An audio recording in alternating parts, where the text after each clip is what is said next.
ઉમરવાડા ચીમન ટેકડા વિસ્તારમાં સલાબતપુરા પોલીસે નશાકારક પદાર્થોની ગેરકાયદેસર વેચાણ રોકવા માટે મોટી કાર્યવાહી કરી। આ કાર્યવાહીમાં ગેરકાયદેસર રીતે નશાકારક કોફેડ કોરેટેક્સ બોટલનું વેચાણ કરનાર એકની ધરપકડ કરવામાં આવી છે, જ્યારે બીજો ઇસમ ફરાર થયો છે।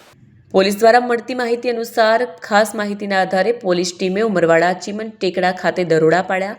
તપાસ દરમિયાન અનવર ખાન પઠાણ અને સલમાન ખાન પઠાણના નિવાસ સ્થાનેથી મોટી સંખ્યામાં નશાકારક કોરેક્સ સિરપની બોટલો કબજે લેવામાં આવી।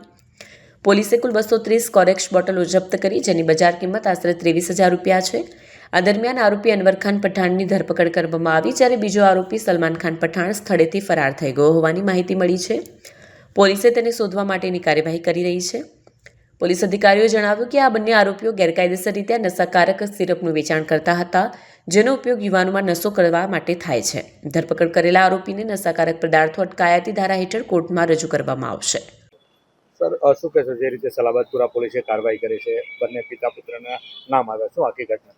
બરાબર છે। સલાબતપુરા પોલીસ સ્ટેશન વિસ્તારના ડિસ્ટાફના જે એએસઆઈ દિનેશભાઈ છે, એને બાતમી મળેલી ઉમરવાડા ચીમની ટેકરા ખાતે સલમાન ખાન પઠાણ અને એના જે પિતા છે અનવર ખાન પઠાણ એ પોતાના રહેણાંક મકાને કોરેક્સ બોટલો રાખી અને જે પ્રતિબંધિત છે એનું વેચાણ કરે છે।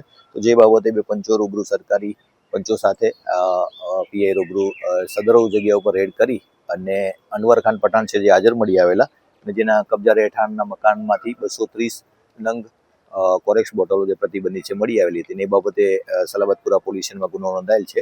અનવર ખાન પઠાણ છે જેની ધરપકડ કરવામાં આવેલ છે। સલમાન ખાન છે જે હાલ ફરાર છે। પિતા પુત્ર વ્યવસાય શું કરે છે અને કેટલા સમયથી આ કરતા હતા? એમની પૂછપરછ દરમિયાન જાણવા મળ્યું કે એ કાપડમાં મજૂરીમાં જતા અને છેલ્લા 1.5 મહિનાથી આ પ્રતિબંધિત કોરેક્સ બોટલો છે એનું વેચાણ કરતા હતા। કોઈ ગુનાહિત ઇતિહાસ? ના, હાલ તો એનો કોઈ ગુનાહિત ઇતિહાસ નથી। તેમ છતાં અનવર ખાન ને સાથે રાખી અને ગુના બાબતે તેમજ અન્ય દિશાઓ તપાસ ચાલી રહી છે।